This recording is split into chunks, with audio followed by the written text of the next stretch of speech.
Hello, everybody, and welcome to another fantastic, exciting, tremendous, beautiful episode of the Gridiron Glory with Will and Tad.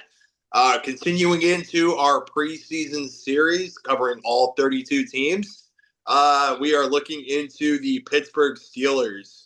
So, you kind of had some interesting things that have happened with the Pittsburgh Steelers in the offseason. Starting with the quarterback room, you bring in quarterback Aaron Rodgers, um, who is going to be expected to take over at the helm for things this year. Uh, you know, Obviously you kind of had that falling out with the Jets and everything. Now you bring in a guy like Aaron Rodgers, who can. You really hope that Aaron Rodgers can bring a tremendous set of you at least would hope to be a sense of leadership. I mean, there's a lot of politics that kind of go around this whole Aaron Rodgers thing, Tad. Given like how well can he get along with coach. Oh, oh my gosh, Mike Tomlin. Excuse me, folks. Yeah, how well can you get along with Coach Mike Tomlin? Um, how well can you get well with guys in the locker room? Things like that. So, it's just going to have to all depend on how well he can utilize his weapons around him. I mean, the offensive line's still young and shaky, it seems like. Pat Fryermuth, I mean, he's a solid enough tight end. DK Metcalf, Calvin Austin. You're going to have to, just really depend on guys like that. Because here's the thing about having Rodgers in a system very much like this. Rodgers is well past the point where you're not going to be able to do like those little run and slides like he used to do in Green Bay, this and that. He's well past that. He's 41 years old. What you're bringing to the table is your mind. At this point, your mind and your experience, which is all he's really good for. Sadly, in my opinion, because personality-wise, I mean, go ahead. We can talk about it in the comments if you disagree, but Steelers fans, I don't think it's good for your guys' locker room to have this guy around. My personal opinion, but I get why you have him around. So take what you will from that. Um, but yeah, DK Metcalf. If this thing is going to work, a big part of this is starting with wide receiver DK Metcalf, who I would like to ask you, Tad, where would you rank DK Metcalf amongst wide receivers in the league? Yeah, DK Metcalf going into now his seventh season had been drafted in 2019. I think DK Metcalf is a solid receiver, more than solid. He's been a high level receiver pretty much from the get-go. I think he has potential to be, I'd say around top 15 to be safe. I think you could say he's a top 15, maybe top 20 receiver in the league. I think that's debatable, but I think that's probably around where I'd slot him. The thing is, they need him to be the guy because outside of DK Metcalf, I'm going to admit I'm very worried about this wide receiver room. It is very much unproven. I mean, of course, Robert Woods is a very super seasoned veteran and he can produce some leadership, but he's not the player he once was. So can you get one of your younger players to step up? Guys like Calvin Austin, you mentioned, Roman Wilson, the second-year receiver.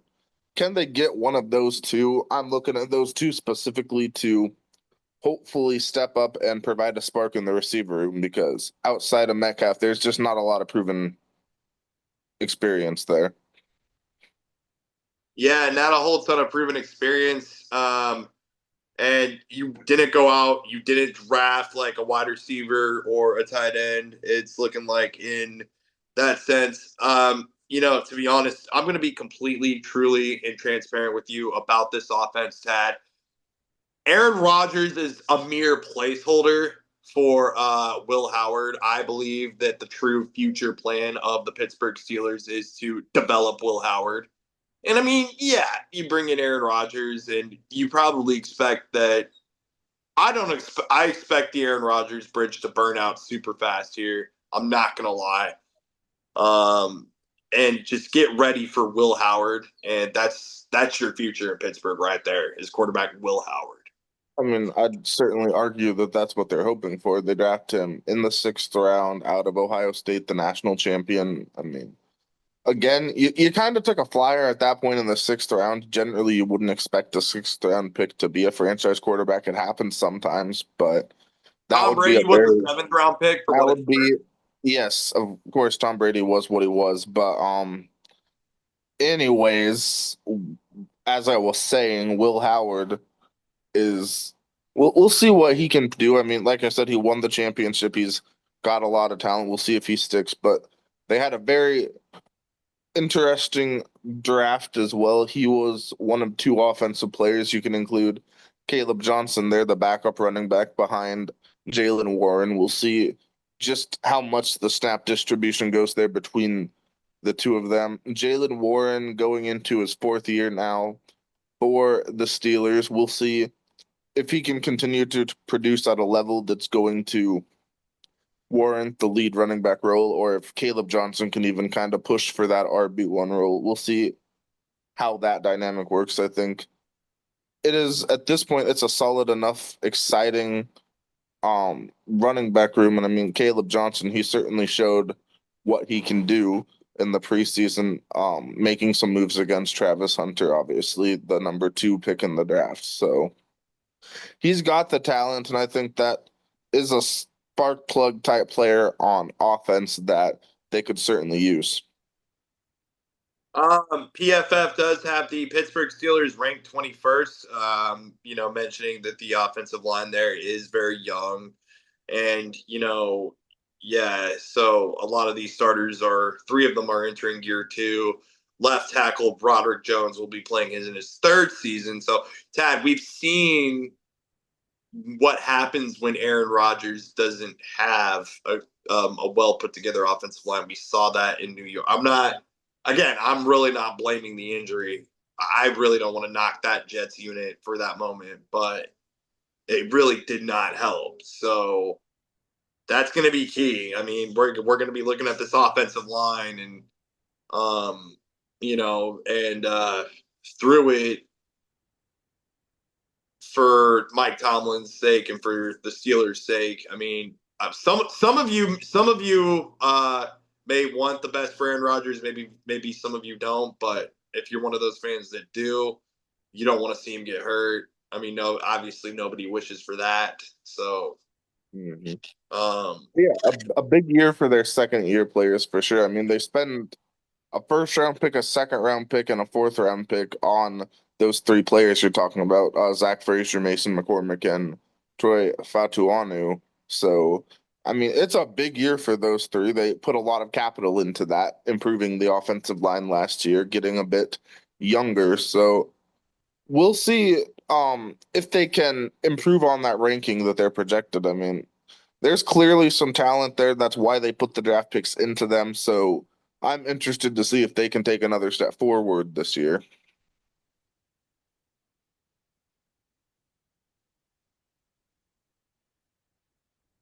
yeah, we'll definitely see if they can take another step forward. Yeah, but yeah, shifting gears to the defense. Obviously, the defensive line, the absolute best defensive line in the league. T.J. Watt, Cameron Hayward.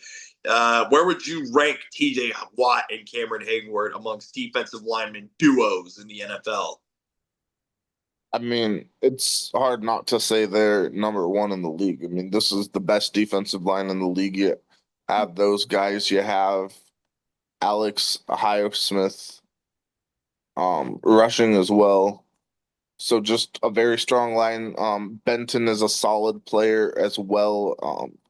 And on any other defensive line, he'd be a premier player. But on Pittsburgh, he's just kind of the other guy. This is a very deep defensive line. And then, I mean, you don't need to get any better, but they did spend a draft pick to improve on an area of strength, bringing in Derek Harmon, their first round pick out of Oregon. So, I mean, I think it's unquestionable that this is going to be the best defensive line in the league, like you said. I don't think there's a question there. You also have Jack Sawyer from Ohio State coming in. Second year player Logan Lee out of Iowa coming in. So this is just a very deep defensive line. I don't know how teams are going to move the ball against this defensive line on short yards situation. I mean, uh, if you need to get like a short yard on the ground, it's gonna be tough sledding. You better be in for a dogfight if you're trying to win a battle in the trenches against these guys on the defensive side. A very interesting analogy, as you say, a dogfight. Yeah. I mean, nonetheless, I mean, this is a Mike Tomlin system, offense and defense. So I mean, we a tremendous unit on the defensive side of the football. You went out, you drafted edge rusher Jack Sawyer as well, and you also went out and drafted Yaha Black, the defensive tackle out of Iowa, and Dante Kent, the cornerback out of Central Michigan. So well, obviously you mentioned that some of those guys are going to be bubble roster players, perhaps potentially this and that. So a bit, Terrell Austin, his job's not hard. Okay, his job's not that hard. Okay, you got Cameron Hayward, you got T.J. Watt. You also got um, Patrick Queen. You got Darius Slay out there, and of course you got Jalen Ramsey. And Tad, I'd personally rank Jalen Ramsey a top 10 cornerback in the league. You lose Minkah Fitzpatrick, but you bring in Jalen Ramsey. And my personal take is, bringing in a guy like Jalen Ramsey can help elevate this defense. I mean, it's kind of like Golden State, for example. Like, I just a quick off little analogy, but like the Golden State Warriors, you already had Steph Curry and Klay Thompson, but then you bring in Kevin Durant. They didn't really need Kevin Durant, but hey, why not? That's kind of what this feels like for Jalen Ramsey. It's like, hey, why not? Um, Yeah. Certainly a very interesting take there, an interesting analogy. But Jalen Ramsey, I mean, definitely going into his 10th year in the league now, a, a veteran and a very high level player, even still at this point in his career. So I don't want to understate the loss of Minkah Fitzpatrick, though. I mean, he was a big leader on this team as well. So that's I mean, going to be an adjustment. obviously trades happen in the NFL, right? It's a They part of do. the business. Trades are going to be league shaking. So to me, that was a league shaking trade. Sure. And I mean, So it shakes up the picture of the NFL. one thing it definitely does is it makes their cornerback room, at least on the top end, one of the older cornerback rooms with him and Darius Slay. I mean, they're seasoned veterans, so at this point, I think they would certainly need to think about, at least in the longer term, they need to think about beefing up their depth behind them, to say the least, just in case like there's injuries, they need some rest time.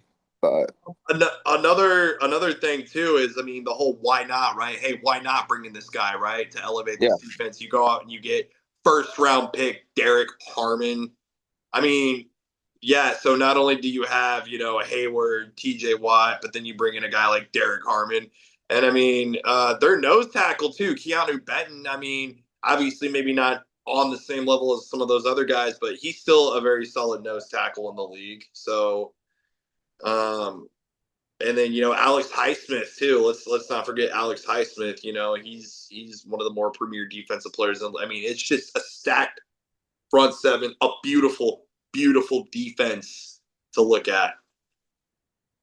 yes, a very strong defense. And now transitioning a bit into the special teams, Chris Boswell, you could argue he is one of the best kickers in the league, had an incredible year last year. I would expect more of the same there. Cameron Johnson, the punter, he's definitely been around the block. He is an experienced player, and I think we can expect more of the same there. What's your take on the return team? Um, yeah, Tad. My take on the return team. My apologies. Is Yeah, Calvin Austin the third and Kenneth Gainwell. I mean, I definitely, Jalen Miller, Scotty Miller. I mean, I definitely feel like, these are guys that these are guys that I feel like they could have like some flashy moments and everything. So I really like Calvin Austin the third as a player. Um, yeah, but Tat, every team's goal is to win the Super Bowl, and for Steelers fans' sake, I mean, we've talked about so many players already, except one. This is the guy that will take them to the Super Bowl. I will let you introduce now who that guy is. Tad Yeah, Dorsey. of course, we're talking about arguably the most important player on the team, Christian Kuntz, the long snapper, out of Duquesne. So he's been in the league for a while. He's kind of been around. He's been on a different team pretty much every year until 2020 when he joined Pittsburgh, and now he's been with them ever since. So he joins the Steelers. He joined their practice squad, and then he has joined a lot of contracts with them. A very high level long snapper, played in 68 games. So at this point, when he starts the season opener, that would be his 69th game in the NFL for Mr. Christian Kuntz. So that'll be a huge moment for him. And I think he is a very quality long snapper and part of a very elite kicking unit with Boswell. I mentioned him, so just expect more of the same there for Pittsburgh. Yep, absolutely. Great long snapper reports as always. Why, Um, thank you. personally, I can't bet, I cannot bet against Mike Tomlin. I can't bet against Mike Tomlin here, Tad. I'm gonna have to say Mike Tomlin at least 9 wins, maybe 11. Yeah, I see them being a 9 to 10 win team as they always are, seemingly into perpetuity. This is a team that's kind of like it's a blessing and a curse that they're always going to be relevant, but can they ever take the next step? I don't think this is the team to make the next step, but I think with the defense they'll certainly be right on the playoff line again, 9 10 wins. Yep. Be sure to like, subscribe, and follow on the Gridiron Glory.